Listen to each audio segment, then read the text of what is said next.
All right, before we get into section 1 of this program, where we're going to be working the top game, I just want to explain a couple of ideas, concepts to you that I created for my own students, and I found it's a really good way as a teaching tool, but also to kind of make people understand what you're trying to achieve within your jiu-jitsu game. So if Dwayne's lying down, all right, so if I'm looking at Dwayne, so you're going to have to kind of use a bit of imagination here, but if I'm looking at Dwayne, the way that I'm going to always approach the jiu-jitsu game, and we're going to talk a lot about this as we move into the program, of course, is when I look at him, I look at it as if he's sitting on a wheel. This is what I call the wheel of jiu-jitsu. Now, if we create a circle around him, that's that wheel action, and then I'm going to put the spokes in, just like you would imagine if you looked at a wheel. Now, when I cut this circle up, I'm going to have 4 quarters. The first quarter is going to be over here, just passing his hips, moving across. This is the guard quadrant. And then if you move the next 2 quarters, which are coming out just onto the sides, that is the side quadrant on either side. Now, of course, you can, depending on where you are in the game, if I'm on top, I can say that's my left side quadrant, that's my right side quadrant. And then finally, if I draw the final quarter from his center, from his sternum up past his shoulders, that is the top quadrant. So when we're working through this program, I'm going to refer to that. I'm going to refer to the guard quadrant, the side quadrants, and the top quadrants. It makes it, like I said, a little bit easier to learn what you're trying to achieve. Now, within that, and again, like I said, this is something we're going to explore in depth as we move into the program. But if you look at it, if you've got this circle, this wheel, you've got those 4 quadrants. Actually, what you also have is an X. So you'll see this X line, and this X line is going to become important later on, because a lot of the stuff that we want to achieve on the top is predicated on how we control that X line or how we utilize it to our benefit. So that's going to be, like I said, become more evident as we move into the program. Just keep that in the back of your mind as we start exploring different aspects of jiu-jitsu for this foundational program, and then we'll talk more about it later on.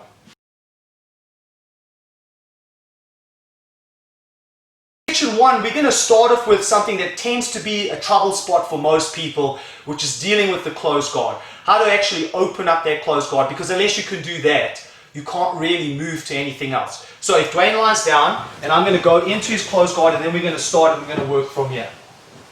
A couple of things I want to do straight off the bat, right? And this is really important, because if I don't get this right, it's going to be very difficult to deal with him and to open up his guard. Now, of course, what I want to do here, because I'm playing the top game right now, I want to open up his guard. I'm not going to be able to achieve much until this guard is open.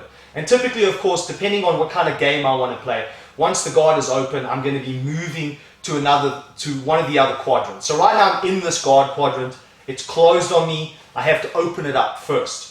So the first thing that I'm going to do here is I'm going to just check my base, because that's really important. I'm going to make sure that I don't get pulled over, that I don't fall over. And right now, one of the reasons why somebody is going to hold a closed guard on you is to control you. So he wants to control you.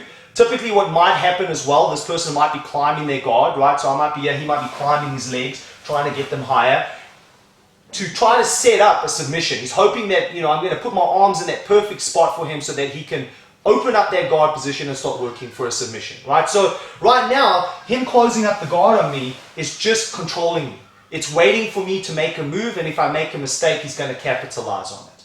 So like I said, first thing I've got to deal with is I've got to deal with this. I've got to deal opening this up. So we're going to look at this step by step, right? First thing is, what I'm going to do is typically what people do when they land up in this position, they have their legs kind of spread out. It's what I call a butterfly position, right? There's nothing wrong with that if that's how you land it up. But you're not going to be able to utilize this position to open up a guard. It's going to be almost impossible. And that will become clearer as I move forward on this, right? So the first thing I'm going to do is I'm going to make sure that I get my knees slightly underneath his butt. So I don't want to be in this butterfly position. So let's say I'm going in this here, I'm lining up the collars. I've got my elbows down because this is important. I'm trying to keep good posture. We'll look at a little bit in a while what happens if somebody's trying to break your posture down, and what are some of the kind of tactics that you can bring to bear. But we're just looking at this right now, so we're isolating it so it's easier to see.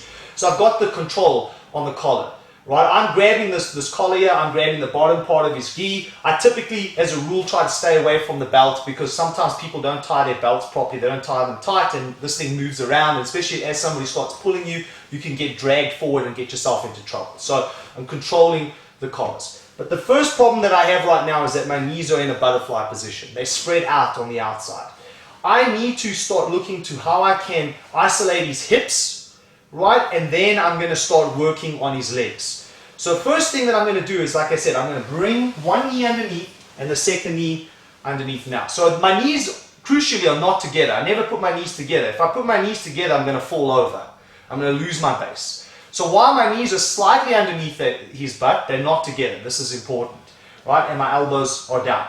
Now, once I've got this, what you would have noticed is the first thing that happened is that it elevated his body off the ground. So now he's sitting on my knees. This already starts putting some pressure on the hip line as well as the ankles. And that's what I'm trying to achieve. The next thing I'm going to do is I'm going to step up. But when I step up now, I want to step up as far back as I possibly can.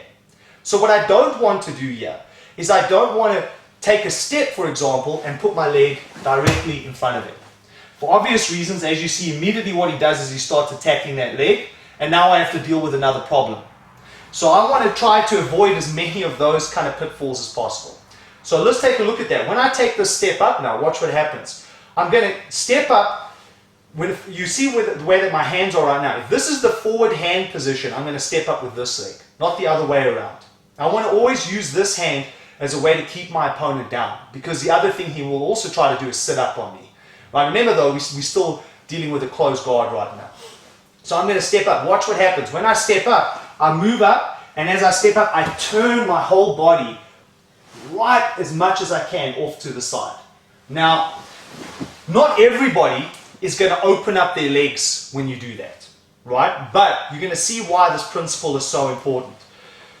So once I step up here and I step away, one, there isn't a way for him to grab my leg. That's the first thing, because it's so far away. But the second thing that's happening here is I'm driving the side of my hip into his legs. So I'm going to show you what that looks like without me inside there. If he closes up his legs, and you can try this with a friend and you'll see that you get the same result. Now let's imagine where his legs are right now.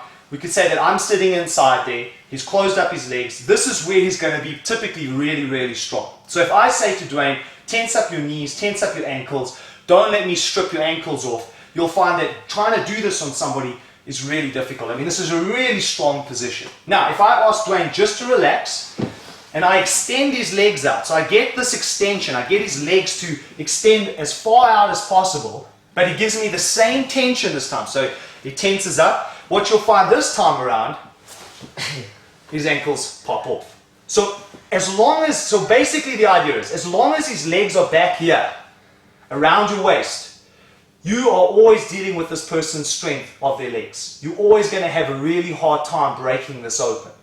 The more you can get the legs to extend, the weaker you make it. The weaker you make it, now of course, the easier it is for you to open up the leg position. So let me go back again. Now that you know that, take a look at this. You'll see that everything I'm doing is setting up the situation so that I can get this to extend. Because right now where he is where he's really strong. Now the only way that I would ever be able to strip somebody's legs open here, or pop this open, is either he's got no skill, right, and he's not used to closing his legs. You know, sometimes you see people driving their elbows inside the thighs, right? Nobody at a higher level is going to fall for that. Plus you get calloused there, you don't feel that anymore. Right? If you're able to just kind of push somebody's legs off here, or oftentimes you might even see people do this, they slide their hand behind you. Besides the fact now you're setting yourself up for a triangle, which is dangerous. This kind of thing for me is always a strength move. It's like if I'm bigger and stronger, I pull this kind of stuff off. So if I'm bigger and stronger than Dwayne, maybe I can make that work. But if we're at the same kind of weight level, or he's stronger than me, this is the kind of tactics that are never going to work for you. You don't want to try to get into this kind of situation where you're trying to make a move work based on strength, because there's always somebody bigger and stronger than you. That's the reality. Okay? So I'm gonna just switch this up quickly, just so I normally wouldn't though, because of the way that his collar is right now, but just to give you an example so you can see. So my elbows are down. They're just here just to protect my arms. I'm not doing this to try to push into his thighs. That's not the objective, right? It's just to protect my arms. I don't want to sit out like this because he's going to snatch them, he's going to pull me, right? So I'm just protecting my arms. I'm keeping my head up so I have a good base. Right now, once I move, watch, Remember, this is where he's strong. So we're going to go really, really slow. First thing is I'm never going to move from this butterfly position where I am now. I'm first going to put my knees underneath his butt. I'm going to do that first. So straight away when I did that, I stretched him already. That's the first part of stretching him. He's already stretching more than he was when he was sitting there. You can see. He has nothing much happening for him. Here he has all the movement on his hips. Once I go like this though, now I'm stretching him. That's the first thing I'm trying to do. Okay, now, remember I said, if this is the arm that's forward, you want to step with this leg. Because this arm's going to do two things. It's going to enable you to keep your base. You're not going to fall over, so you can use it as almost as a tripod. But the other part of it is that this arm is also going to be in a position that should he want to sit up on you as you make a move, you can pump him back down. You can use your hand to keep him on the floor, because that's what you want to do. Right, now I'm going to take a step up. Remember, when I take a step up, I step as far back as possible. Now, keeping in mind what I said earlier, this makes sense. If I step back as far as possible, what's going to happen to his legs? Your legs are going to stretch. And because they're stretching, they're getting weaker, right? So once I take this step up, this is where I want to be. I want to go all the way back here, keeping my elbows up. Now, here's a good example, right? This time around, he didn't just pop open. And this will typically happen as well if you're dealing with somebody with much longer legs, right? No big deal. It's not a problem. Okay, so once I'm here, I'm still got him as far back as I possibly can on. I've stretched his legs. Now I'm going to reinforce that stretch. I'm going to keep this hand here to keep him down. This hand's going to come up. I'll never ever use my elbow to try and pry the legs open. And the reason why I don't like this is that if he grabs this sleeve and he pulls me, I lose the whole thing. But if I go with my hand and somehow is able to grip that sleeve and he pulls me, I can still drop it down so I can protect myself. Once I go here and I get pulled, I lose everything. So don't stick your elbow in there, use your hand. Now I put my hand here, I'm watching my position, I'm watching my base all the time. I'm watching, is he going to open up and then try to attack me? Right now he's keeping this close because that's what we're working with, right? So now I'm going to push on his knee. But as I push on his knee, just that alone sometimes is not enough just to break that open. Even though I've stretched it out, he's hanging on, right? He's hanging on for life. It's just like that last tether before it lets go. So what I'm going to do is I'm going to actually move my hip, hold this in place as I kind of push it a little bit. I like to kind of what I call rock and roll the knee. And I'm going to move my hip into this opposite leg. Now what you'll see what will happen is as I do that, it opens up. So I actually am moving myself into that leg as I kind of pump this leg and hold it in place. So let's look at that one more time. Right, so I'm over here.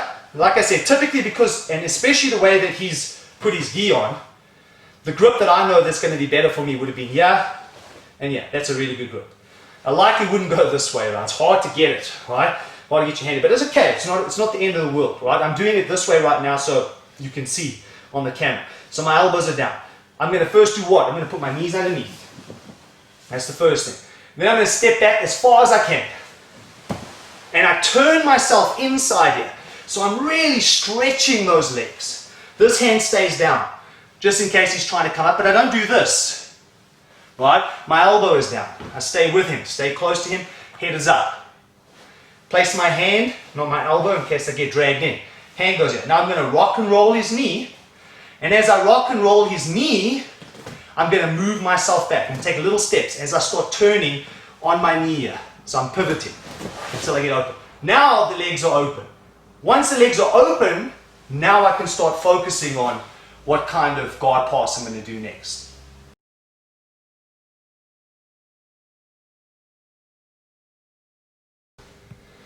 Still looking at the closed guard. So before we move to section 2, where we start looking at how do we actually pass the guard once it's open, we want to just look at a couple of things that I think are very, very important here. This is the kind of stuff that I said in the intro. If I was taught this in the beginning, it would have made a huge difference to my game early on. I call it the law of one. And what I mean by the law of one is that typically what's going to happen is, irrespective that I'm lining up his lapels and I'm keeping my elbows down, one of the things that Dwayne is never going to do, closed guard or open guard, is just have his hands where they are now. He's always going to be utilizing his grips, and that's what he should be doing. There's a good example, right? So he's going to, typically the most standard grip technique that you see is one hand will be on the sleeve and one hand will be on the lapel. And this is typically what you see in most jiu-jitsu schools. If you watch competitive matches, you see this as well. So the reason somebody is doing this is because obviously if he controls you and he can pull you down, break your posture, and get your base to kind of falter, he's setting himself up in a nice position to either A, do a submission, or when he opens up the guard, he might be able to go for a sweep. So it's really a good idea, of course, for him to be doing this. So what do I mean by the law of one? The first thing that I always try to do, wherever possible, is never have, and you'll hear me say this a lot, but never have the opponent allow him to actually get two grips on me. So right now, he's got two grips. He's got one on my sleeve, he's got one on my collar.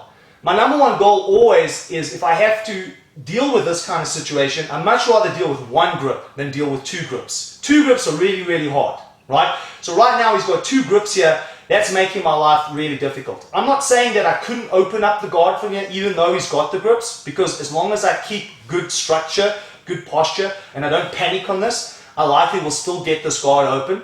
But I would rather, wherever possible, try to avoid this. And so what do I mean by that? Well, if I'm here and I put my knees underneath and I'm stretching, but he's really attacking hard in his grips, I would prefer if I can at least get one of these grips off and get one off. Now he still has one, but I at least have been able to eliminate it. So this changes the dynamics a little bit. We can say that this gets a little bit more tricky for you, building off what we just did. But if I'm controlling his hand, this is what is a good example where I basically put his hand against him. So I actually put his hand in, I put my other hand on top. I could obviously grab his gi, whatever I want to do. Even though he's got one grip now, I've eliminated one of the other ones. So that's the law of one. So I only have to deal with one grip right now, and that's not as easy for him to set up stuff with one grip as it is with two grips. Plus I have his hand in. Now, let's say I had this situation where I'm controlling his hand against his body. I'm still going to go through the same process, right? I've already put my knees underneath his butt, so I've extended him. This will become the hand that was keeping him down, but now it's on his arm. This will still keep him down as well. I go through the same sequence of events. I'd step back, keep this arm position, put my hand on his knee. If it's not coming out, I'd rock it and I'd pop my hip into it, and then I'd start looking for a pass. So that what I'm trying to say here, this is really important, right? We could go through tons and tons of different options, but more importantly is just to understand the idea. The idea is that wherever possible, don't let this person just get two grips on you. Right? Don't let this kind of thing happen, where he's grabbing your collar and grabbing your sleeve, and now you have to deal with this. If you can, eliminate one of those. If I can't get this one off, obviously I'm watching my hands, I'm watching I don't get pulled in, I don't make a mistake. But if I can't get this one off, then see if I can at least get one of these ones off. Now I'm back to where I was, where I'm controlling one hand. Now I can decide, of course, how I want to go. Let's say I want to go this side now. Same thing again, watching this. This holding his hand where it is right now is going to stop Dwayne from sitting up. So I'm still keeping him down. My elbows are still down. Now when I take a step up, I turn my whole body in, still keeping my elbow down, not lifting it up. He's either going to hold on for dear life, right? Or he's going to try to do something else with that hand. And then I'm going to move here, same thing as we did before, push on the knee, start walking my hip back, pivoting on my knee if I can't get this open, and just rocking this until it's open. Once it's open, now I'm in a position. So if we go back here and we look at this more from recapping, number one thing is this: don't want to be in a butterfly position. Right, this open position is no good if you want to get extension of the legs. You can try it. You can say, okay, let me start from here, let me line up the lapels, let me take a step up, and you're going to find that his legs don't really move very far. They stay latched onto you. They stay in the strength position. So first thing you're going to do, regardless of where you found yourself, if you decide to do it from here, wherever you are, so even from here, same thing, I'm still going to make sure that I slide those knees. Now I might go to this position and get good posture. Right, so I'm in good posture right now. I'm sitting down flat-footed, so my feet are flat, are basically extended out and not on my toes. So I'm going to go flat here, keep my body down. I don't like this too much because the problem with this is it puts a lot of strain on your toes and your ankles, but because you're now leaning forward, you tend to have, there's more susceptibility of being pulled, and plus he's going to use his legs to pull me in anyway. He's going to use that motion to pull my hip forward. So I want to be down in this position. This is much better for me. Right, elbows are down. Right, head is up in this position. Now, once my knees are underneath here, I'm going to look at this. If I feel that this right now is not too much of a problem, it's not too much of a threat, I'm still going to go and I'm going to open it up. But if he's yanking real hard on my collar and my sleeve and he's attacking real hard, so attack a bit hard, he's there and I feel like, okay, I don't think I can sit up on this. I feel like if I try to sit up here, I'm going to fall forward. So then what I need to do is I need to eliminate one of these grips. So one of the ways, of course, just hold this one here. One of the ways, of course, is I'll have to let go for a split second. I have to watch when I let go that I don't get pulled in, right? Pop this off, and then if I can, control that hand. When I say control the hand, I can put my hand on his hand, my hand on his wrist, right? We're doing gi, so I could grab the gi, same thing, right? Get the control. Once I've got one of those grips off, I'm going to feel a lot better about being able to take that step back. When I'm ready, I'm going to step back, but I'm not just doing this. See, this is a mistake, because now, how do you get that extension? You can't. So when you take that step back, you want to step back all the way. This is important. This takes a bit of practice. So just keeping the pressure down here, keeping my elbows down, gives me a base. It's like I put a couple of, if you had like a table with 3 legs, this is going to be my 4th leg on that table. If I just don't do anything and I keep really relaxed and I step up like this and he pulls me, just pull me with your legs, and he pulls me, I'm going to go in. Alright? So this is a problem. If I keep my elbows down and I take that step up, if he pulls me now, it's really hard for him just to pull me in because my elbows are down, and essentially that becomes my 4th leg of my table. Now, when I'm here, and I've gone all the way back, I'm keeping this hand down, or whatever I decided to do, right, but this is important, and then I'm going to take that hand and I'm going to put back. Now, once I put it back, I'm going to push on the knee, I'm going to pivot on my knee itself to open up. Once I open up, I'm in an open guard position. Now I can start thinking about, okay, now what I want to do is I want to start looking at how am I actually going to pass this guard.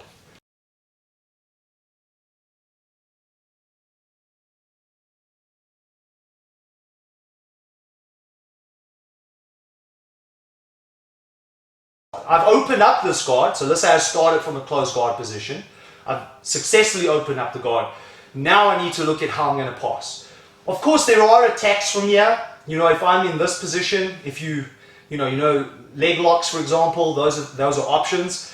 But typically what you will find, especially when people are building a game, that's not on their mind. The number one thing they want to do is get past, because that's where you can control the opponent. There's less risk involved, and that's important. First thing I want to do here is I just want to go through just a little bit of an idea. It's like a game that I always play with my own clients, because one of the things that I find is that when you start teaching guard passes, you get so overwhelmed with the technique that it's very difficult sometimes to pull it off because you're thinking about all these possible variables. So one of the things that I like to do is what I call monkey sao. It's kind of like a take on the chi sao thing. If anybody's ever done Wing Chun before, then you know the joke. But the idea is that I want to use my hands to stay stuck to his legs, and also at the same time I want to be able to recognize the angles that he's giving me with his legs, because depending on how he angles his legs largely will determine what kind of pass I'm possibly going to be able to pull off, right? So now we're in this open position. If Dwayne just plays around with me and he doesn't try to control anything, but he's just moving his legs, what you will naturally see is as somebody moves their legs around, the kind of the angles, the positions of his legs change. And depending on where he is and depending on what he's giving me, like I said earlier, it's going to determine what kind of pass I'm going to do. So this is a nice little drill that you can do just with a buddy, just to kind of set in your mind what are you actually trying to look for, what kind of angles are there, and then once we go into the actual passes, that's going to make a whole lot of sense. So what does the drill actually look like? What you'll find is you'll have 4 hand positions typically. You're going to have 2 hands on the inside where you're controlling the inside of his thighs. Now of course this could also be grabs, right? And it could also be down here on the bottom part of his gi. Okay? I can have 1 hand underneath, and I can have 1 hand on top. So this is on the outside of his thigh, this is on the inside of his thigh. The reverse of that is true. This can be on the outside of his thigh, and this can be on the inside of his thigh. So that's the 3rd position. And then the 4th and final position is where 2 hands are on the outside. So if I go back, I've got 2 on the inside, 1 on the inside, 1 on the outside. And then obviously there's the opposite version of that. And then I've got 2 hands on the outside. So monkey sao basically is just a drill to teach me how to find those angles. So I don't get fixated where I'm just like, I'm just trying to grip the guy's pants and hoping that I can strengthen him and I can throw some power and speed into it and hopefully pass him. I want to be moving with him as he's moving, and as he makes a crucial mistake, and because my hands are probably in the right position at that time, I then can capitalize on it. Or I can set him up, of course, for a particular pass that I'm looking to achieve. So as Dwayne moves his legs, the drill is just simply this. It's just finding it. Now what you'll notice when I do this is my hands are not out like this. I'm not extending them. My elbows are down. I'm always keeping my elbows down because I want to protect myself. I don't want to keep my arms out. This is how your arms get dragged in, for example. Or later on, as you learn some really cool sweeps, he'll use that against you. So you'll notice that I'm keeping it in. I'm also, when I'm doing this right now, because I want to keep the flow going, I'm not really grabbing anything. I'm not grabbing his gi. I'm just flowing, but I'm keeping it real tight. What I'm not doing, of course, is I'm not doing this. I'm not sticking my arm in deep. It's back here, so my elbows are down all the time. I'm trying to protect myself from getting pulled back in. Because, of course, one of the things he's going to want to do, he's going to want to control this and pull it in. If he can do that, then he can go for a submission. If I can keep my elbow down, even if he gets some grip, that's going to be much harder. So I don't want to give him stuff, right? So as he goes, this is what I have. Now, what you'll notice here, most of the time, what you'll never see me do is I never do this. I don't overhook the leg. Right, that's okay. If I did this and I was looking to go for some kind of a leg attack, especially say an ankle lock, really, really good. But this will probably never give you a really good passing action when you do this motion, right? Not when you look at foundational passes. So it's far better to be doing this, moving your hands, because then you will see, as we start looking at the kinds of passes you can do, you can see where this will come up. Just to give you an example while we're playing this drill, and we're going to come back to it in a second. Let's just look at this right now. You'll see that this is a kind of this L-shaped angle right now, right? Well, of course, because of where my hand is, it then becomes easy for me to pop this onto my shoulder. Conversely, if I move this way and he drops here, I could, of course, go this way, but because I've got his leg in a downward position and it's flat on the ground, I now can do a step over. So I can cut over his leg to pass. So now you can see when I'm doing this, those kind of angles are popping up all the time as we're moving around. And I'm watching my body position. I'm watching that I don't get pulled in. That's important. Right now he's just using the legs, right? Of course, as you start playing the game, nobody's just going to do that. He's also going to be gripping, right? He's also going to be controlling, which we're going to talk about as we start looking at the passes later on. We start just kind of unpacking it a little bit more.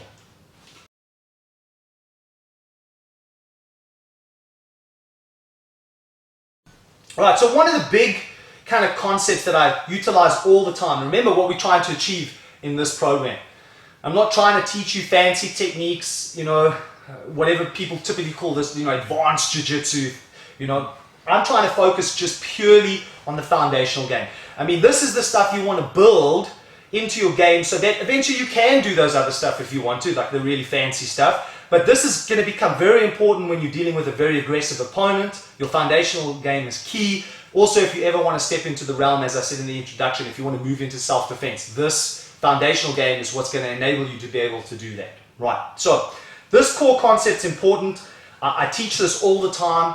Again, one of the things I did say in the intro as well, there's so many variables in jiu-jitsu, right? So don't ever kind of listen to what I'm saying and say, well, that's the gospel truth. Because Rodney said it's got to be like that, it's got to be like that. You've got to go in and you've got to play with this stuff, and you've got to see what works for you and what doesn't. But just, as an overarching approach, if you want to call it a game plan, this to me makes a lot of sense. Right, so what you're going to find typically when you're dealing with somebody and you want to pass their guard, you're going to be dealing with two things. Either he's going to be lying down, as he is now. Maybe he's got his feet to my hips and he might have, a sleeve, and he's got my collar. He's got this kind of control, and I'm trying to protect myself here from getting yanked in. Plus he's got an open guard position. But what is really happening more than anything else is he's on a downward position. He's lying down right now. Okay. The other option is what he might decide to do. He might decide to sit up into me. So he might sit up and start attacking me. Right? Maybe when he sits up, he might put his feet inside, go butterfly guard, and now sit up and start attacking me. Again, each one of those motions of lying down and attacking, sitting up and attacking, are effective, and it's going to achieve different results for him. All right? So the way that I want to approach this now, when I'm thinking, okay, I'm in the guard quadrant, and I want to pass this guard, I want to go to one of those side quadrants right now. I need to, first of all, outside of the monkey cell, where I'm playing, looking for angles, I'm also taking note of where is he? Is he lying down or is he sitting up on me? Because that's going to make a difference to how I'm going to respond. Now, like I said, I'm not saying it's set in stone. This is a foundational approach, right? Now, typically, when somebody is down, when they're lying down like this, I prefer to also be down and pass. I'm not going to stand up and pass when he's down. And the reason for that is that, remember, he's not only using his legs, he's also using his grips. But let's say he's lying down and I stand up. When I stand up here, he has a lot of motion with his legs. Obviously he's using grips as well, but now his legs become the biggest obstacle. This is the thing that I have to worry about the most. He's going to, set up this motion. Everything he's going to do is going to be set off his legs. So if he's going to sweep me, he's going to use his legs. If he's going to shoot in to do a de la hiva, he's going to use his legs. If he's going to try to go for some kind of knee bar, some leg attack, he's going to use his legs. So his hands are important, but what the biggest danger right now, if he's lying down, more than anything else to me, is his legs. So if he stays in this position now, by me meeting him on the ground, if I go down like this, not to say that his legs are no longer a threat, but it's less of a threat here than it was up here. This is far more of a threat to me than it is when I'm down here. Right? So by keeping down with him when he's down, I'm eliminating that major threat. I'm kind of halving the threat. So that's why the first idea for me always is if he's lying down, I'm going to sit down to pass. Now conversely, if he decides to sit up into me, yes, his legs are a threat still, but actually more of the threat now is his arms. What he does here with his arms, utilizing his back and his hips, how he's going to pull me forward and maybe sweep me, this is the thing that I'm mostly worried about. When I'm in a downward position and he sits up on me, more concerned than his legs is what he does with his arms. I'm more worried about what's going to happen here than I'm worried about here, because this is going to set up his moves. So this is why it brings me to the next kind of point that I'm going to hit on, is if he sits up on me, I actually don't want to be down with him. This is the one time I want to get up. I want to step up away from him. And because the reason I'm going to do that is as I step up and move away, if he stays sitting up, of course, I'm going to eliminate his strength with his arms. The fact that he has this ability to utilize his arms, all these options, I'm going to limit those options. So when he sits up on me, I immediately stand up. Now what happens is, just like we did the other way around, I halve the threat with the arms. His legs are not the threat right now if he's sitting up. I mean, not as much as the arms, right? Everything's a threat basically in jits, but it's not as much as his arms are going to be. So once I stand up now, I limit that threat to myself. That's important.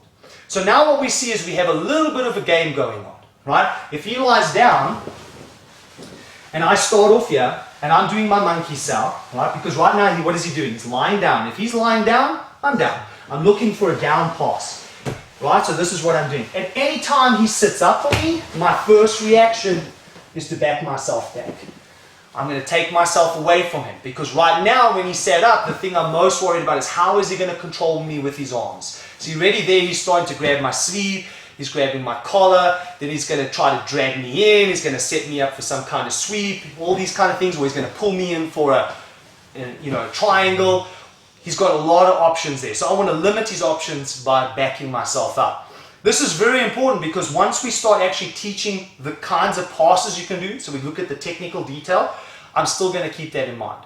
So just at this point, just to kind of give you a quick overview, because I think that's imperative before we step to the next stage, right? Just bring everything together.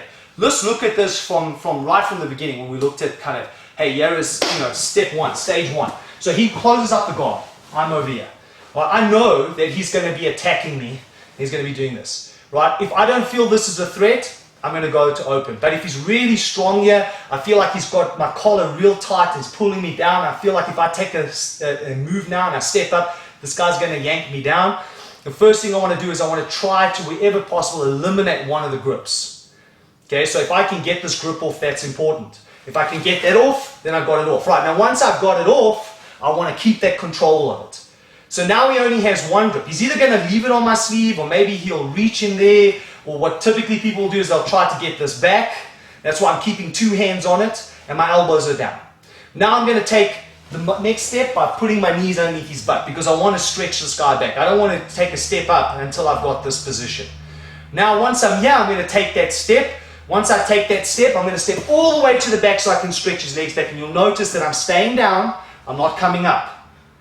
Alright, there's lots of reasons for that. One, I lose balance when I do that, and what people will do once you've done this a few times and they know that you're going to pass, most people won't hang on like this. He'll let go already and start already working an open guard. But let's say he's not right now, so I'm here, I go to his knee with my hand, not my elbow, so I can always drop my elbow if I need to, if he gets hold of this. I'm going to put my hand here, I'm going to rock and roll this knee, I'm going to pivot on my knee and start driving my hip in until I get open. Now it's open. Right, soon as it's open, I'm now in that monkey cell, because unless I can immediately see a pass, but if he's already starting to bring his feet back to my hips, I'm here and we're playing this, and I'm looking for the opportunity for the right angles that I can affect my pass. Right now he's lying down, so I'm staying down. He sits up on me, I'm always backing myself away. I'm keeping my elbows down. I'm not going to extend my arms out so I don't get dragged or pulled in. I'm keeping down here as well, because I realize that one of the things that he will likely do is if he's not getting what he wants here, he'll drop forward on me like that and start pulling me in. So I want to be aware of that all the time. I want to be in a good position. So if I'm here and he sits up on me and I stand, and all of a sudden he drops down, go in, boom, I'm ready. I'm in good position. So you're going to see already there's a whole bunch of angles happening here that are opening up that will allow me to do some kind of passing technique, and that's really important, because obviously I can decide once I'm here what I want to go for. So this is really important. That kind of gives you an overview. Once you have that overview, now we can start moving into actually looking at what kind of passes can we do, the technical passes.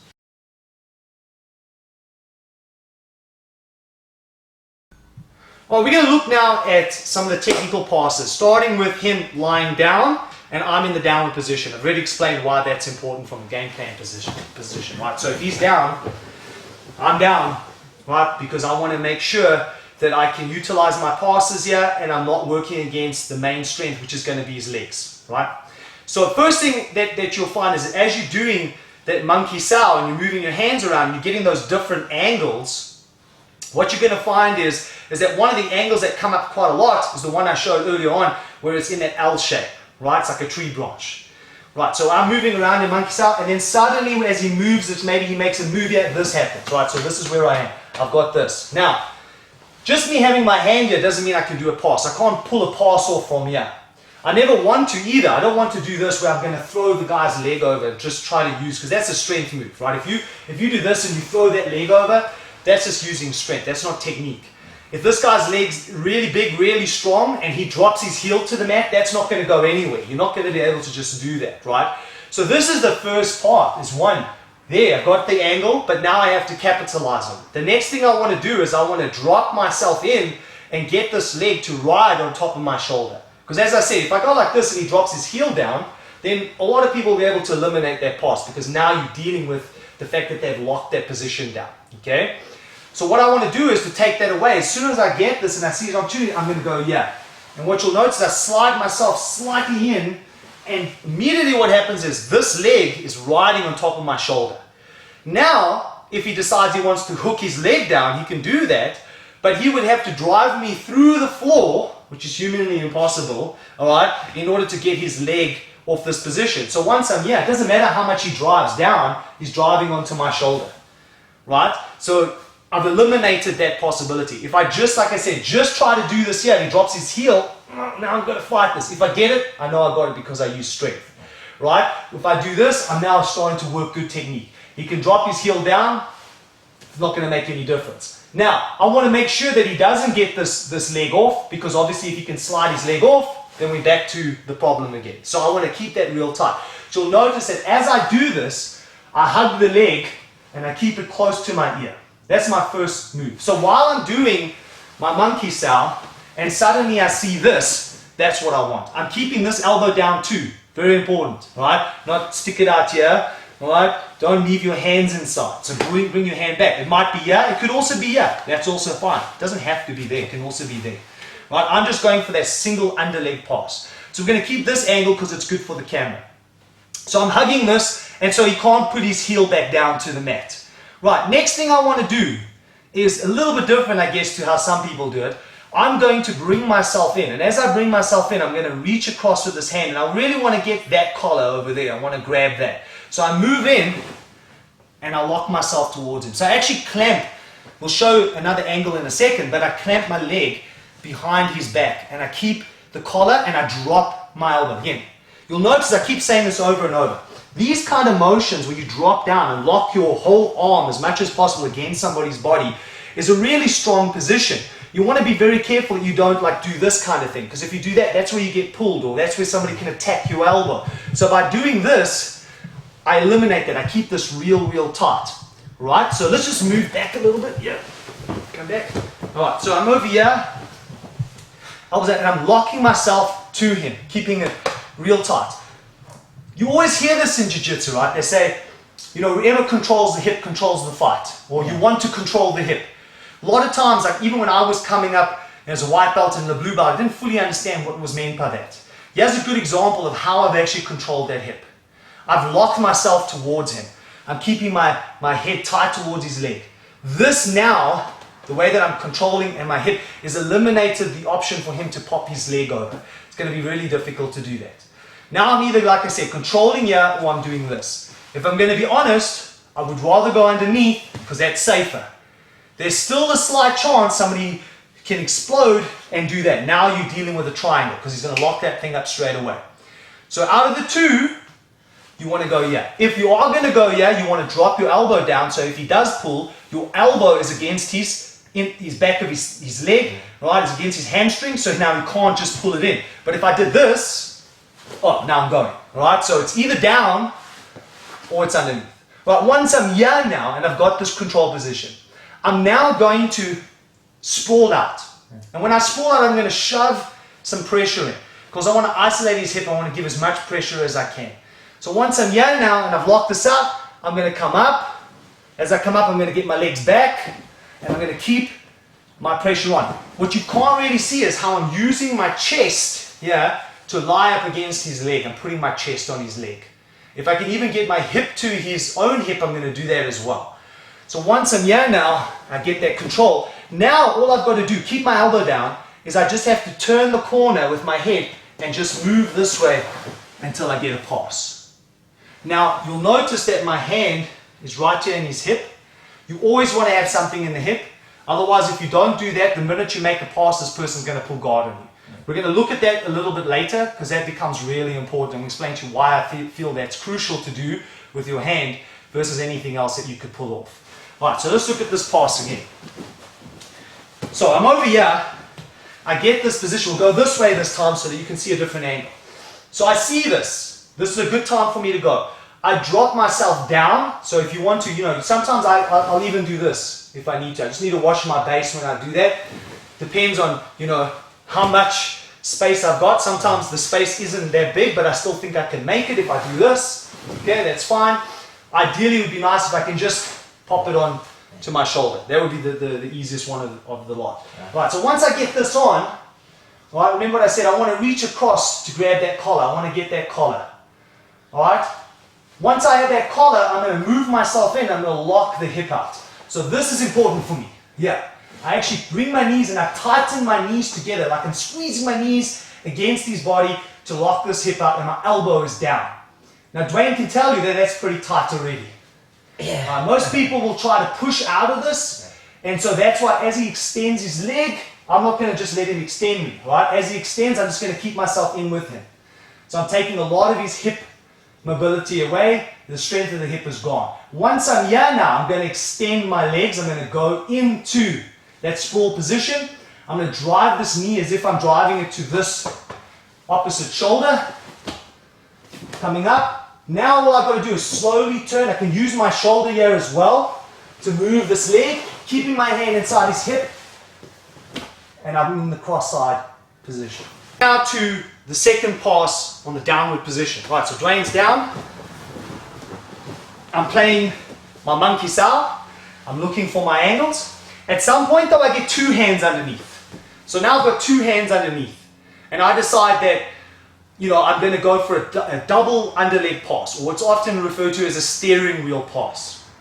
Now, the reason why you might decide to, say, for example, go for a steering wheel pass versus, say, a single underleg pass, because of the angle. You can pull off a steering wheel pass when the legs are lower, right, versus then you trying to do it on just a single underleg. Because when it's really low like this, it's kind of hard to get your arm underneath and get this to pop up onto the shoulder. So typically for that single under, if this is a little bit higher, this happens, oh, perfect, right? I can go into that. If it's a little bit lower and I can't, right, and I can't get my shoulder underneath, then I might move to the steering wheel pass, because that might be a much better option. And one of the things, of course, you want to do as you develop your game is you want to be able to be hooking your crucial foundational skills, your techniques, together. You're moving off one off the other. Right, that doesn't mean that I could have started off here, say for example in a single, and then I decide I don't want to and I go double. Right, so, or I start double and then suddenly the leg goes up and then I decide to go single. That can also happen. Alright, now, when I do this again, the thing that I'm always thinking about is how can I control his hips? The more I can isolate Dwayne's hips, I know the better chance I have of actually making a pass. Okay, so I'm going to be over here this time. And what I do is I want to reach in and I want to lock my hands together. So that's the first thing I want to try to do. When I lock my hands together, I'm going to go hand over thumb.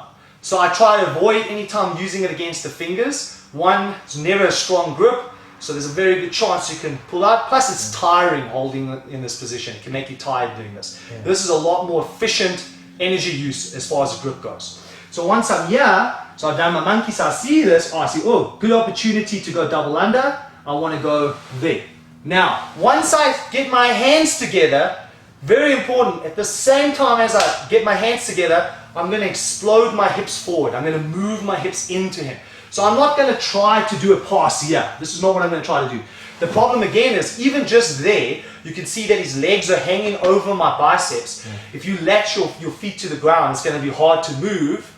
Alright? The other thing is, what will happen is the minute somebody feels you go underneath the legs like that, he's going to start squirming to get away. He's going to try to be making this kind of movement to get back, to drop his heels to the ground. Right? So you have to eliminate this person's movement. And one of the ways is controlling the hip. Alright, so if you just do this and you try to make a pass and he starts moving, that's not controlling the hip, and before you know it, he's stretched you out and you can't do it anymore. Common mistakes though. This is what a lot of people tend to do. Okay, so I want to go here. Now watch. I'm going to do it one or two ways. If I feel that I can pull him in, I'll pull him in. So if I can pull him in towards me, I'll do that. Right? Sometimes the guy's bigger, you can't just pull somebody in, then you kind of hop yourself in. So you've got two options. Pull him in, hop yourself in. Right? I'll tell you now that my favorite is to hop in. Irrespective if the guy's lighter or not. Because it's much quicker too. Right? And it catches a lot of people unaware. Okay, so now my knees are underneath his body and my hands are here and my elbows are going to come back again. Always, never just kind of relax back, pulling my elbows in, and I'm keeping this nice and locked. Now by doing this, I'm not saying for one instant that his hip is completely eliminated. But his ability to move his hip right now is a lot less than it is if I stay down here. If Dwayne wants to move his hip, he can go anywhere he likes here. But if I go like this, it's a lot less. That's the key. Okay. So once I'm here now and I've locked this in, I now want to do a very similar thing that I did on the single. Alright? I want to reach in and grab the collars. But the way that I do it is I do a double collar grab on this position. I'm going to move one hand at a time first. I'll never just stretch two hands out in case suddenly he counters and I get, he escapes. So I want to make sure that I go one hand, reach. Now I'm going to go second hand over the top, reach. And I grab the top part of his collar. So we're in this position right now. Elbows are in real tight. I'm now going to get to the sprawl position. And the reason why I like this is because I can decide. Do I want to go left? Do I want to go right? What I typically will do here is I'll pretend. I'll pretend to be going left so he starts thinking I got to resist, and then I switch and I go right. Now elbow is still down. I'm moving past his leg. This hand can come out now and I will grab the bottom part of his pants to hold him in place, to keep him stuck to the mat, because some people will try to roll away on this. And now I'll move past the leg, and immediately what you see again is my hands in the hip. right, as before. So controlling, now my hands here. Of course I can let this go. I can transition to wherever I want to go. Okay, so let's look at that again. So we're doing that double underleg pass, steering wheel pass, goes by different names. Okay, so I'm over here, I'm moving around. I get two hands, I see that. Right, what's the first thing I want to do? I want to grab my own hand. I'll move in, I'll do this. As I touch my hand, I bring myself in, I hop in, kill out his hips. I'm now going to reach one hand at a time. Right, never just throw two hands in, especially if he pushes back with his legs and you might find yourself flying backwards. So you want to get one control at a time. But obviously they're coming quickly after each other. So first control, second control. Right, putting pressure on him. See, I'm pushing a lot of his body into him. So I'm really making it uncomfortable. You see his face color change as soon as you do that. Right, I'm in the sprawl. I decide I'm going this way right now so that you can see it better. But I can pretend to go left, my elbows are down, and then I shoot off to the right. This hand comes out. Grab the back of his pants if I can. Even up here is fine. Right, hold him down so he doesn't roll away from me. This will also stop him from rolling. I want to keep him flat because I want him in cross side. As he comes down, my hand's already in his hip. My whole bicep is controlling this hip as well. My shoulder's into it. Then I decide, do I want to put my hand underneath? Do I want to go over the top? Our next downward pass is an overleg pass. So again, working off the monkey sow, working off this motion, looking for the correct angles. Brain's going to be down. So I'm moving around, I've just opened up the guard, and I see this happen. So you see this angle where you get his leg as flat as you can to the mat. This is what you're looking for. Now remember, there's always two things happening here. Either you made that happen by the way that you were moving your hands, or he messed up and he put his leg down there. Right? So either way, I'm still going to capitalize on it. Right, so once I see this, now what I want to do is I want to take a step over this. I want to bring this knee over. Okay? Now once I bring this knee over, watch, this is really important. Because it's hard sometimes when you're teaching this on a camera for people to see all the minor details. I'm going to place my knee right inside this pocket. I'm going to get this as tight as I can. I'm not going to put my knee over here. It's not going to be away from him. Because, you know, like I said right in the beginning, there's no way I could cover every possible thing that could go wrong, right? And what person can do. But typically what will happen as an example is that he'll start pumping my knee. He'll try to be pushing off my knee. So the more I keep my knee away from him, the weaker that knee position is for me, the far easier it is for him to shove it off. So I need to strengthen it up. We're coming back to that idea again of what are the things that I'm trying to do? Always control the hips. So outside of kind of hiding my knee a little bit, making it hard for him to push the knee off, I'm also keeping my knee real tight to block out his hips. So once I'm here and I decide to go, this hand is going to be underneath his leg for this. Right, I'm going to come up and I'm going to slide my knee over. Now once I slide my knee over, like I said, I'm going to occupy this pocket and I'm going to put it to the floor. The other thing you don't see is I use the inside of my ankle as a hook. So this hook is tied to the back of his hamstring. It's not just sitting there, my foot's not just lying back there, it's actually active. It's an active hook that hooks, pull my toes up and hook inside this position. So I'm actually going to hook this as I do this and then put my knee down. So now I'm over here. One of the things I want to do here, straight away when I get here, is lower my posture down a little bit. And the reason I don't want to be upright is because what typically people do as well, if they can't get the knee off, they'll bring this knee across the chest line to try to stop you from getting past. That means now if he does this, you have to go do other stuff. You have to now troubleshoot this. So to avoid this, it's a good idea once you do this to stay down. And as long as you keep your ear below his knee line, it's very difficult for him to get that leg across. If my head or chin is above his knee line, he's going to get it. If I go here, he's not. So that's the key. Make sure your ear is below the knee. Very, very important. Now I'm occupying this. Okay, now, next thing I'm going to do is I want to take this hand and I want to reach, ideally, I want to reach underneath and grab the back of his collar as a strong grip.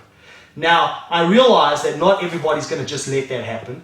Some people will try to fight the hand off as it's coming in. So if I can't get that, I might grab his own gi sleeve, always grabbing on the outside, right? Never put your fingers on the inside unless you want them snapped off.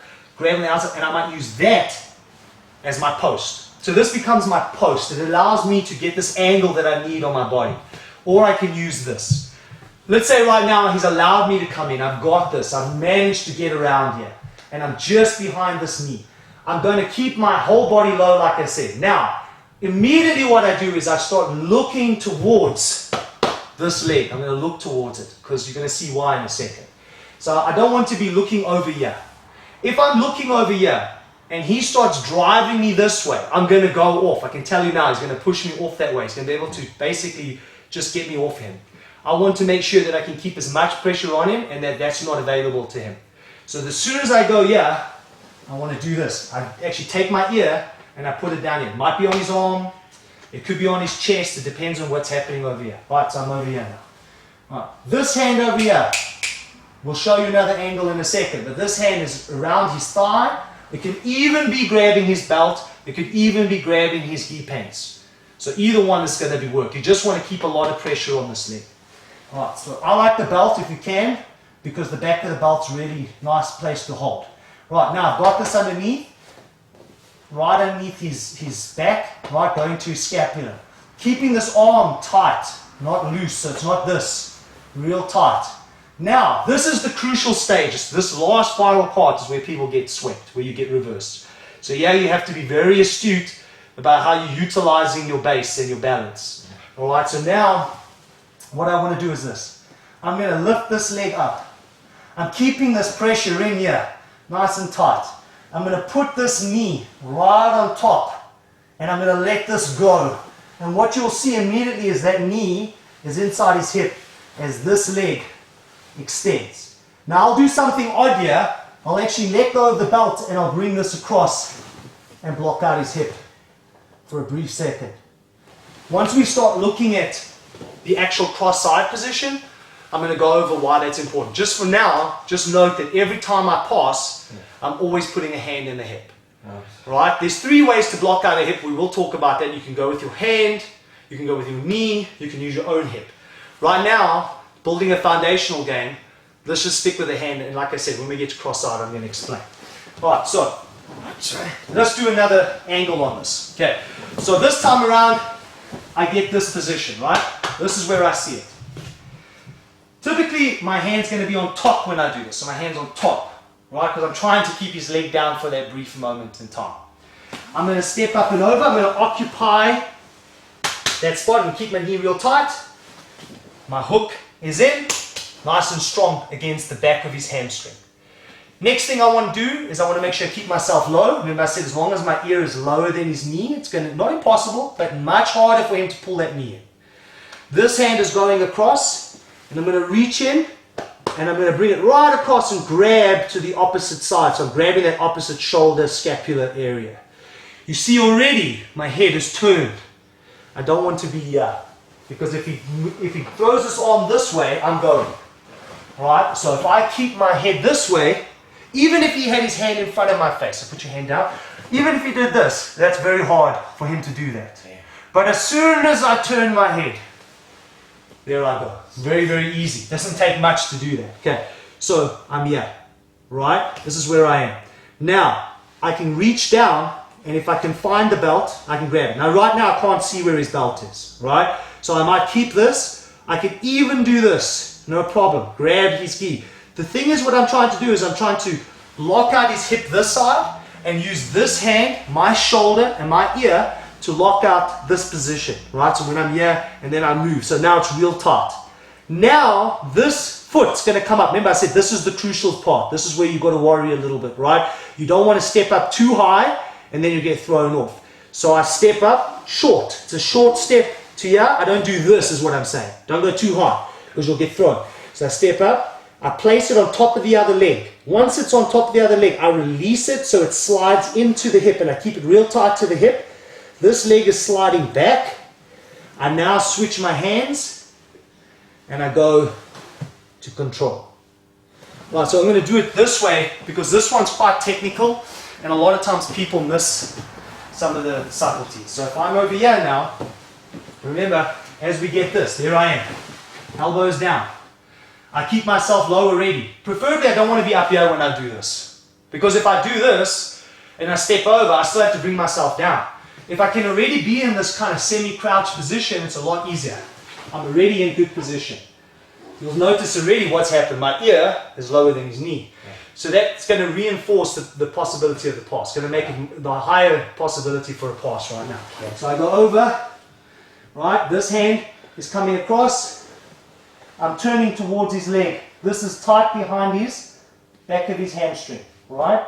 Now this knee, don't pick it up high, keep it quite low, just to there, on top of this leg. Then you slide this out as that knee goes in. Keep him flat, extend the leg, switch out, come to a cross side position.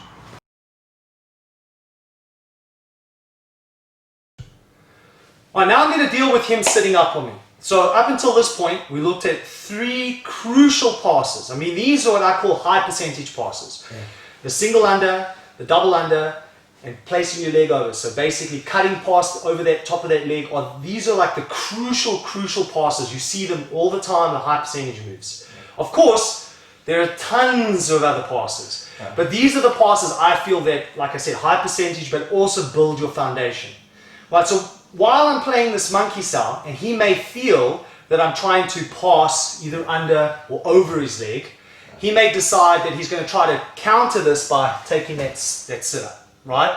So he's going to say, okay, I'm going to try to sit up on this person and avoid that. Because obviously what you notice is, the minute he sits up, it's now no longer easy, almost impossible really, unless you can pop him back down again.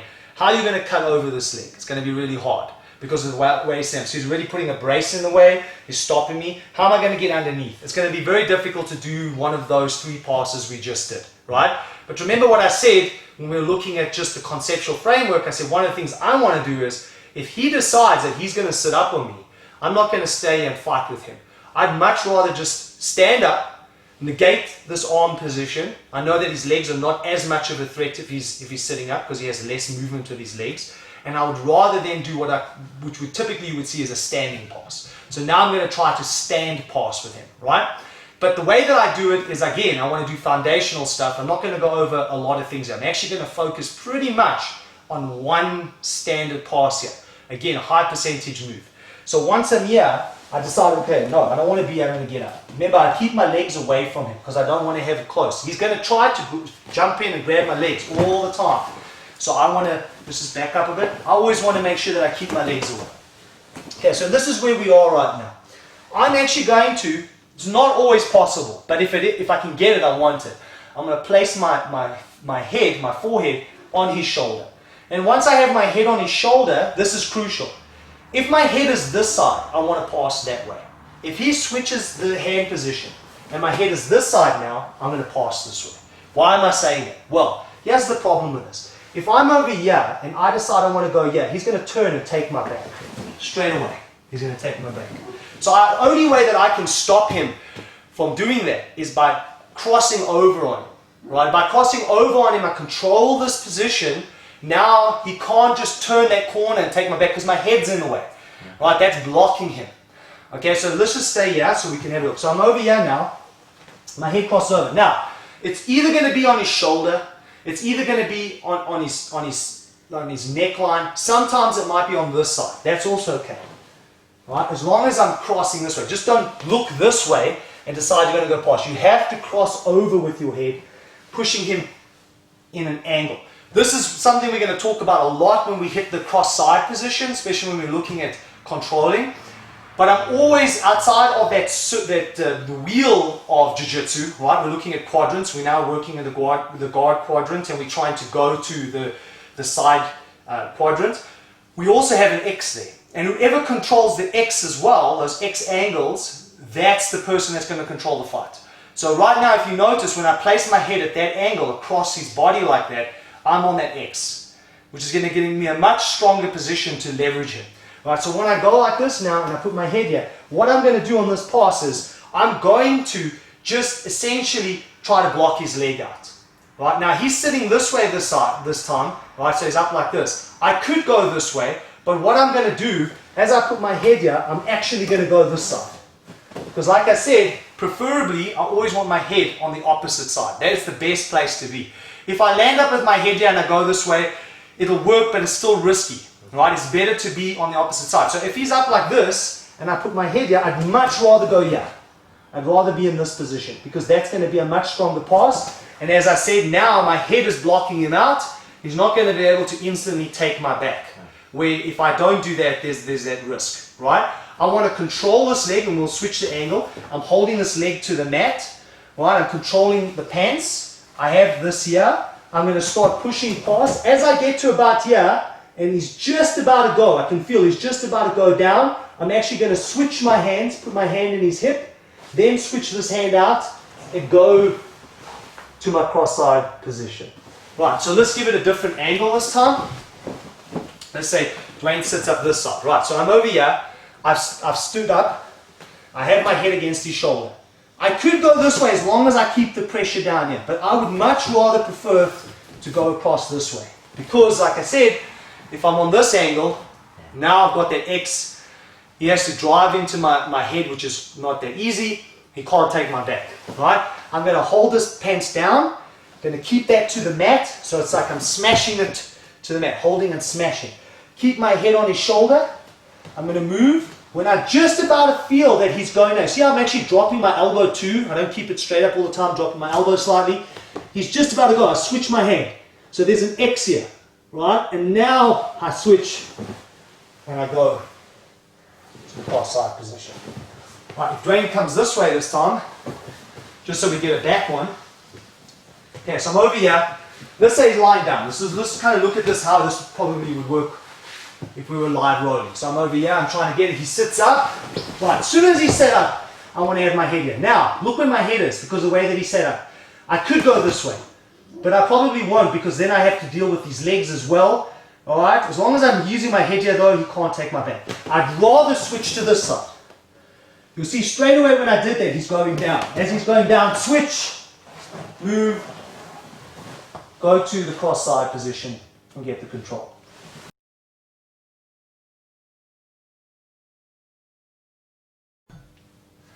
Now we're in section 3. We're still looking at passing the guard. We're going to troubleshoot a little bit here. And we're also going to do what I call a guard microflow. Because what's very, very important is that it's one thing to learn a technique. It's another thing to find the appropriate time to do it. And this is probably where most people struggle, right? Something I talked about in the introduction as well. What typically happens is people learn a bunch of techniques and then they let loose on the mat and they're somehow supposed to figure out when they're supposed to get this right. So you have all these different techniques, but you're not entirely sure how do you go from point A to point B to point C to point D to finally be able to achieve success. So one of the ways that we train and what we've developed is what we call flow rolling, and the micro flow is just taking one aspect of the game and just isolating it and only working that part. And what we do is we do it with minimal resistance, because then we got time to kind of work through this and think about it and adjust if we make a mistake, right? But at the same time, it's getting us to that point where when we do actual live free rolling, where we're not kind of isolating stuff, we now have the movement patterns. We understand the dynamics. We actually understand how to go from A to B to C to D. Right, so if Dwayne's lying down, of course I could start this from a closed guard. I can get to an open guard and then start it from there. But we're going to just start it from the open guard position. Right, okay. So now we're going to troubleshoot here a little bit as well, because this will come up. Now, of course, nobody is just going to just only use their legs. Dwayne's always going to use his legs and his hands in combination, right? If you look at it very simply. Of course, there's other stuff going on. Hips are moving, everything's moving. But just if we simplify, hands and legs don't play it. So there's a very good chance that while I'm trying to do the monkey sound, trying to find angles, this guy is going to be yanking on me, is going to be pulling me. All right? So that's evident. Okay, so there's a couple of things I want to take note of here. The first thing is I'm going to deal with just the idea of him grabbing me. That's the first thing. I'm also going to start thinking about where I am in this game. Because typically what you're going to find is when you're trying to pass somebody's guard, whoever controls what I call the middle part of the game is always going to be dominant.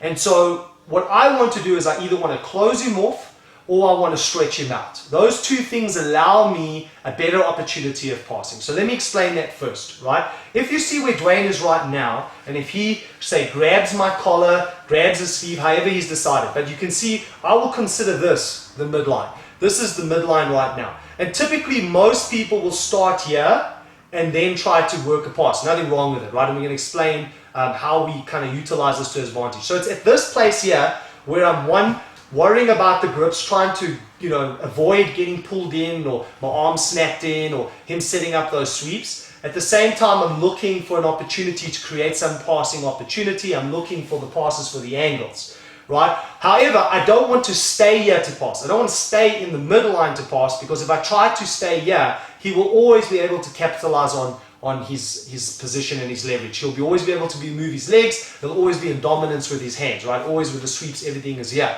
So I want to do one or two things when I start looking at actually creating the pass. I either want to get real close to the guy. I want to get close, which is the close one that I talked about. When I'm really close, sure, he's still got hands. Sure, he's still got legs, but I'm minimizing it, right? Especially his legs right now. I'm minimizing his ability to utilize his legs as effectively as he would have had it out here. Here is more effective for his legs. Here is less effective. I'm not saying it's not a threat. It's still a threat, but it's less of a threat. And so I close myself in real tight to him and then start looking for the opportunities. Obviously, what I should have done before I even did here is make sure that my hands were set up in the right place so that I can work some kind of pass. So that's the one thing, is I want to get close. Second thing I might want to do is I might want to stretch this guy back, kind of like when, for example, when we were doing that standing pass. If you look very carefully, what I did was, outside of placing my head in those positions, by putting his leg down, holding his leg down, and pushing my head into him, I start stretching him out. Yeah. And when I stretch him out, then I stand a much better chance of passing. So even in this situation, for example, if I was somehow able to get his legs to move back and stretch, that's much easier for me to pass than if his leg is in the mid. In the mid, he's fighting, he's playing with his legs all the time. I'm always trying to avoid the foot on my bicep, the foot on my hip, the inserting of the hooks. Okay, so that's the first thing you need to know. So even though you might start in this midline, if I'm trying to pass him, I don't want to stay in the midline. I either want to get very close to this guy or I want to find a way to stretch him out. One of those two is going to give me a much better chance of passing. That's the first thing. Alright, so you'll notice that if I'm here and we're playing, the minute I see that there's an opportunity, like here, which is that underleg pass, and let's say I want to go underleg, I'm not, like I said before, I'm not going to stay here and try to do the pass. That's trying to do the pass in the midline. If I try to do the pass in the midline, I'm always fighting his strength. He's in a much better leverage and strength position than I am right now, because he can utilize his legs and move, right? So this is never a good idea. And like we said, if he drops his heel like to the ground, I'm not going to be able to pick it up. So you notice that when I taught this pass, the minute I pop this here, what's the first thing I did? I got myself real close to him first. So I'm closing up that gap. I'm not going to try to pass here. Yeah. I don't want to pass in the midline. I'm at a disadvantage here, right? So that's important. So you'll see on all those passes, I'm either closing up first, then passing. Yeah. Where people don't do that though. That's the interesting thing. A lot of people, what they'll do is, even if they manage, let's say this is the midline, even if they manage to get underneath here, they'll try to pass from here. Yeah. They'll try to make the move here. This is the reason you don't get it. Because if I'm here and I say fight out of this and you just start moving, you can't see immediately what you do is you move yourself. Shift, yeah. You shift yourself away. Right. And then what's happening is I'm chasing and I'm chasing and I'm chasing. And you know, if you've got better timing, better hip movement than me, then I'm going to be chasing you and I'm not going to be able to make this work. Right. I can eliminate that in one fell swoop by doing this. If I go, the minute I did this, that made it a whole lot harder for you. Right. Right? It's not impossible, but harder. Yeah. And while you're trying to figure out moving, I'm already latching on and starting to make my pass. Right. Okay, so on the troubleshooting side of passing the guard, that's the key. Try to, you might start midline, but don't pass midline. Okay. Get real close or get this guy to stretch himself back. Right? Stretch him back somehow and then use that as an opportunity to pass. The second thing that's going to come up that people have to deal with, and again, there's no real way around this because he's going to have his way of trying to slow this game down and lock me out and stop me from passing. Yeah. He's going to be using handles. You're going to be grabbing. Yeah. You're going to be grabbing sleeves. You're going to be grabbing collars. This is natural. Okay? So you've got always essentially two ways to deal with this. One way to deal with it is that the idea of never allowing more than two grips to be on you at any one time. So you want to always try to take one of the grips off. We talked about that earlier on, about the power of one. I'd rather have you have one powerful hand on me than two powerful hands on me. That's a pain in the butt, right, to deal with, okay? So wherever possible, if I can strip a grip off and then start working my pass, that's okay. I'm not saying that other grip isn't a problem, but it's less of a problem if it's 1 than if it's 2. Okay? The second thing is also learning how to not panic. You know, where people will do, for example, if I'm here and you pulling my sleeve, people will try to fight back. They'll try to pull themselves out of this. Well, the problem with pulling out of this is if I make a mistake, like let's say I lose my balance, then I fall in. Right. Or if you're bigger and stronger, well, I can hold myself back all day long. You're still going to suck me in. You're going to get me in. When all I have to do here is learn to do rotations with my arm. So here's a good example.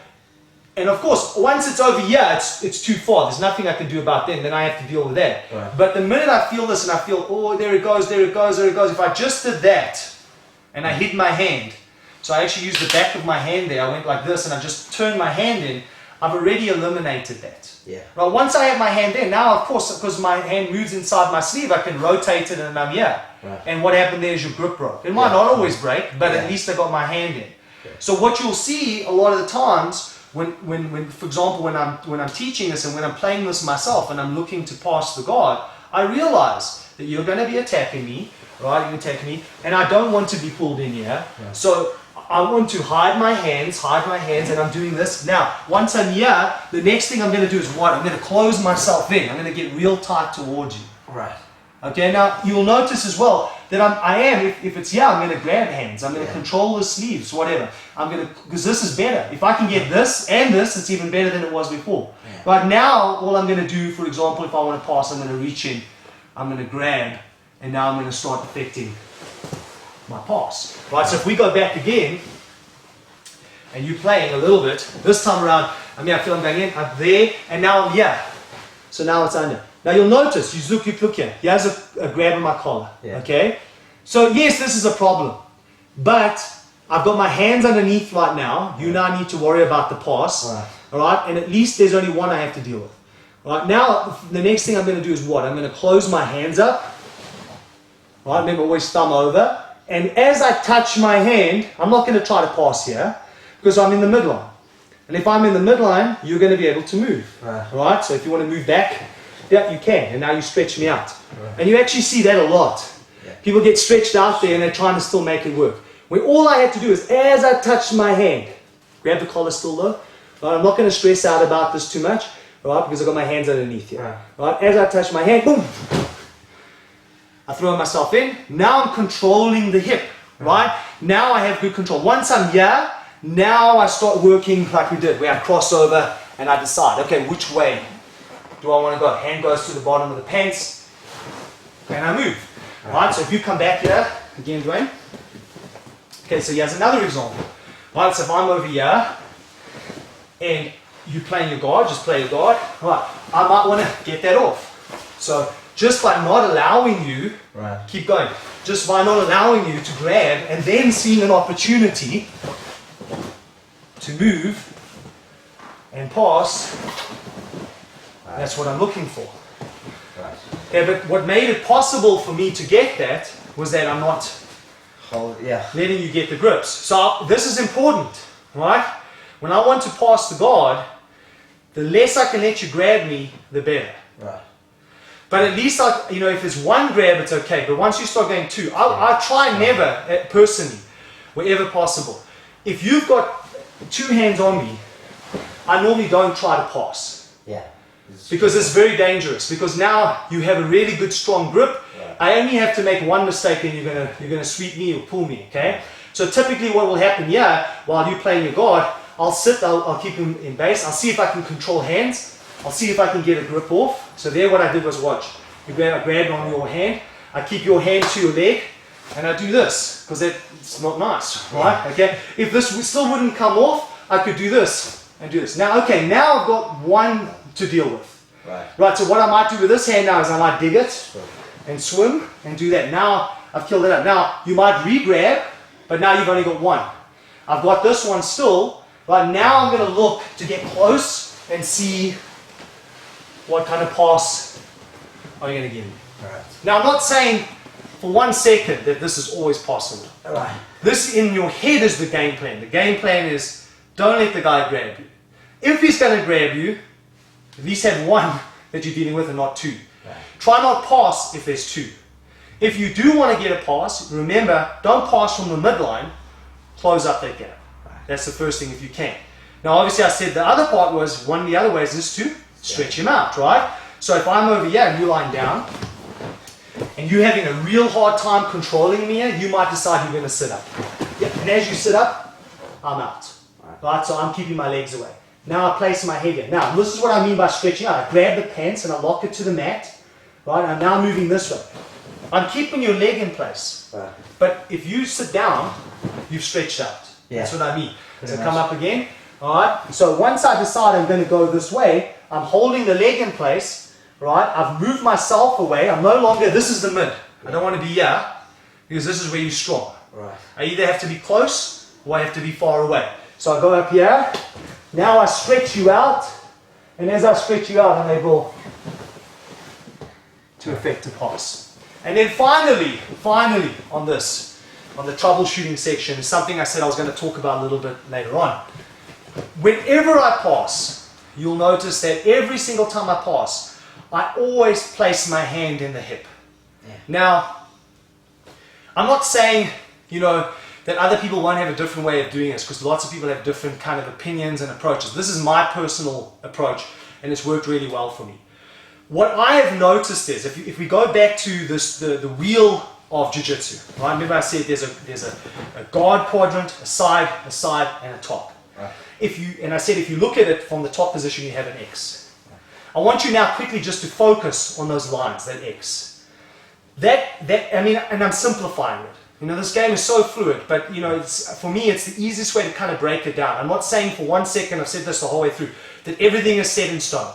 Because I said it like it's always going to be like that. I'd be naive to say that. I'm giving kind of a baseline game plan, an approach, build the foundation. Of course, nothing always goes exactly to plan. But overall, I've been pretty successful both teaching this and playing this, right? Is that if I look at that X, I look at that X coming out here, right? Those bottom two parts of the X is what I call the transitional lines. Right. That transitional line is where you're going, you're making a move, like say in the passing game, I'm passing.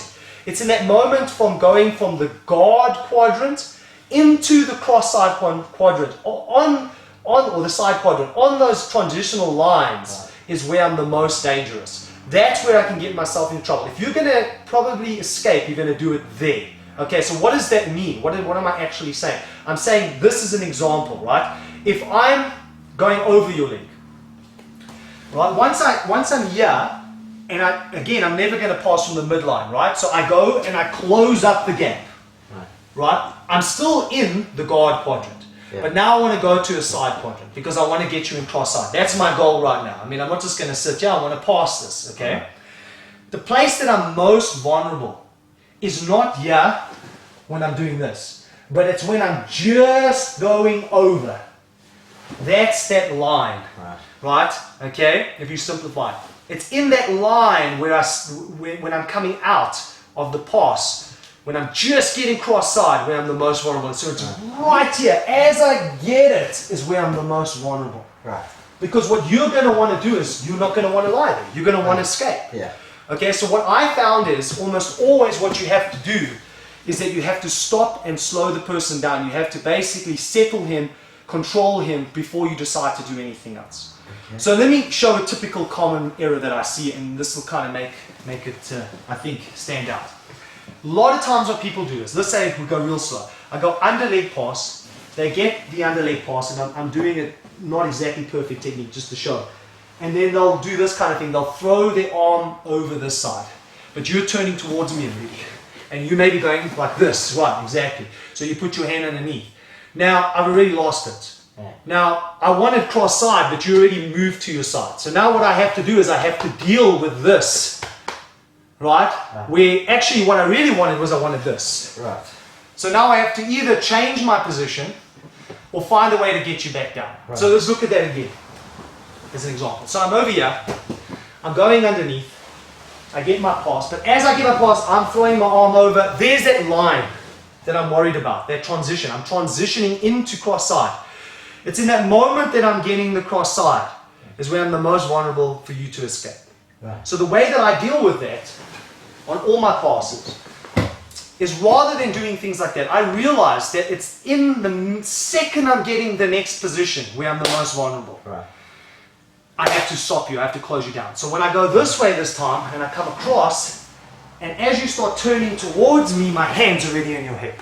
Yeah.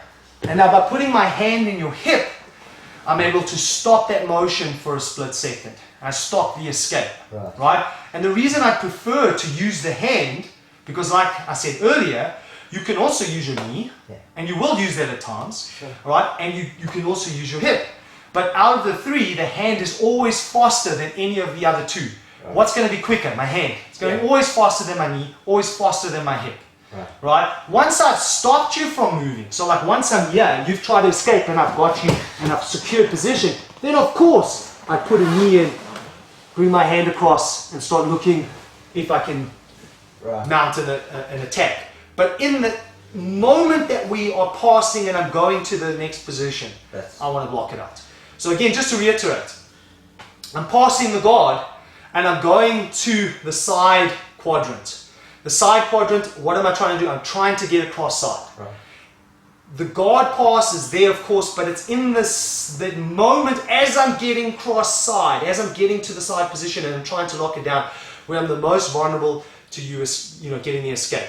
And I don't want to allow that to happen. So one of the ways I'm going to do that is by putting my two hands on the near side and literally use it as a way to hold you, to suspend the action, because you're going to be going spray and pray to get out. And lock you for a split second. Once I feel I've locked you down and I've got you down, then I can transition my hand. This is going to, again, it applies as we move into the next part of the thing. You'll see this often, is that anytime I move from one position to the next, it's as I'm getting that next position, before I've settled and controlled it, where that other person stands a really good chance, anytime before that, to get an escape. Obviously, once I've got you and I'm holding you down, now it's harder for you. But it's before I get it is where I'm the most vulnerable. So one of the things, again, you see me do over and over again, I'm always placing my hand in the hip because I know you're going to want to try to get back to a guard position. You're going to want to recapture the position you had, because this is your strength right now. Ideally, you'd prefer it if you never let me pass your guard, right? That would be the ideal situation, right? So I know that. So if I just forget for 1 second to block out that hip, control you, you'll put me back to the guard, and then I've got to start all the way from the beginning again. Well, we're going to look at that guard microflow. Now, the idea behind the microflows is to take an aspect of the game and just work it. And rather than necessarily drilling a specific technique, which is fine, I like to kind of work it out of more liveness, right? Where we have some kind of resistance and real game. Of course, what Dwayne's going to do is not going to give me full resistance here. He's not going to, fully try to control and hold the guard position. He's just going to be light when he does it. That's why we call it flow, which will give me the opportunity to work through the different guard passes. So right now, that's what we're looking at. We're looking at, okay, we've opened up the guard, and now we're going to start working on actually passing the guard. And now, at this stage, we want to bring all those things together that we've been doing. We've been doing, the underleg pass, the double underleg pass or the steering wheel, the overleg pass, and the stand-up pass. We want to hook it into kind of more of a flow process, but not prescriptive in the sense that, okay, I'm going to do this one first, then that one. Largely what's going to happen is, and I'm going to talk a little about this as we do it, a lot of it is going to be predicated on what Dwayne actually does, right? So depending on how he moves his body is going to determine what I'm going to do. Of course, at any time while we're doing this, at times he's going to do that and he's not going to tell me, he's going to sit up and I'm going to have to react accordingly. I think this is a much better way to learn jiu-jitsu. Again, I need to say this, so the only way we can pull this off is if he understands what we're trying to achieve. That's the first thing. And second of all, he's not giving me full out resistance, because if he gives me full out resistance, then there's no way that I can practice all these moves and bring them together. So if he's lying down and we start from an open guard position, he's going to have his feet on my hips. He's going to have some kind of control, whatever he decides he wants to do. And he's just playing his guard as normal. Except what I'm doing is, you see straight away what I did there is I made sure that he doesn't get control. Remember, I always want to try, wherever possible, keep these hands off me. I don't want him to be gripping me. If he does grip me, at least one grip that I'm dealing with and not two, right? Now, you'll see right there, there's an example. So what I might do, because I saw this, I would go, get this position, start the pass, and then come back. I'm not actually going to complete the pass. There's no reason, because I want to be playing this the whole time. So now we're moving around again. I'm trying to see what I can get. Okay, there we go. I get my double. So I move in. Right, I start working my double pass as I start moving around. All right, then I come back and we go back again. So we're just playing the whole time. Now we're sitting up.